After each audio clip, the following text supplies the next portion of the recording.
Bonjour et bienvenue à vous sur Workspaces, votre chaîne qui vous présente l'univers des mathématiques et des sciences physiques sous la forme la plus simplifiée que possible. Alors, comme nous l'avons dit, notre but est de vous présenter de manière simplifiée les mathématiques et la physique sous la forme la plus propre et la plus limpide que possible. Surtout, si vous ne vous êtes pas encore abonné à la chaîne, abonnez-vous et surtout n'oubliez pas de laisser un pouce bleu si la vidéo vous a plu. Alors, nous allons tout de suite procéder à la présentation de l'exercice du jour. Cet exercice traitera de la continuité et du théorème du point fixe. L'énoncé est très simple. On nous demande de montrer que toute application continue d'un segment dans lui-même admet un point fixe.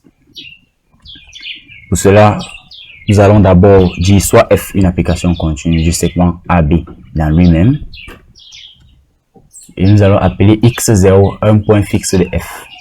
Cela est équivalent à dire que f de x0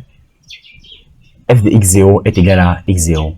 Ce qui est équivalent à dire quoi? F de x0 moins x0 égale à 0. En posant g de x, la fonction f de x moins x, on obtient g de x est égal à 0. Pourquoi? Parce que f de x moins x est égal à 0. Donc, x0 est un point fixe de f, reviendra à dire que g de x0 est égal à 0. Donc, x0 est une racine de g de x, ou alors, sous une autre appellation, est un 0 de g. Ainsi, montrer que f admet un point fixe est équivalent à montrer que g admet une racine ou un 0. Un 0 et une racine, c'est la même chose. Maintenant, on va dire comme f est à valeur dans AB, ça veut dire que, parce qu'on a dit f est une application continue du segment AB dans lui-même. Donc f prend un élément de AB et ça renvoie un autre élément de AB. Ça veut dire que quel que soit x appartenant à AB, on a f de x compris entre A et B, parce que f prend un élément de AB et renvoie dans AB. En particulier, si on applique la formule avec x égale à A, on a quoi? On a A inférieur ou égal à f de A qui est inférieur ou égal à B.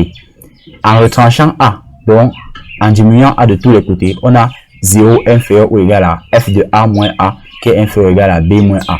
Soit encore par définition de G, parce qu'on a défini G comme étant f de x moins x. Si on calcule G de A, ça fait f de A moins A. Bon, en fait, ceci, ce qui est f de A moins A, c'est encore G de A. Ça veut dire qu'on a la relation 0 inférieur ou égal à G de A qui est inférieur ou égal à B moins A.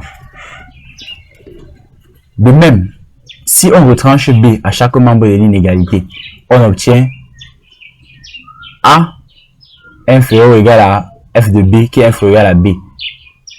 En retranchant B, ça donne quoi? A moins B inférieur ou égal à f de B moins B qui est inférieur ou égal à 0. Or, f de B moins B, c'est qui? C'est G de B. Ça fait A moins B inférieur ou égal à G de B qui est inférieur ou égal à 0. Maintenant, on a montré que G, de par sa définition, G est égal à f de x moins x. Donc, c'est continu comme différence de deux fonctions continues.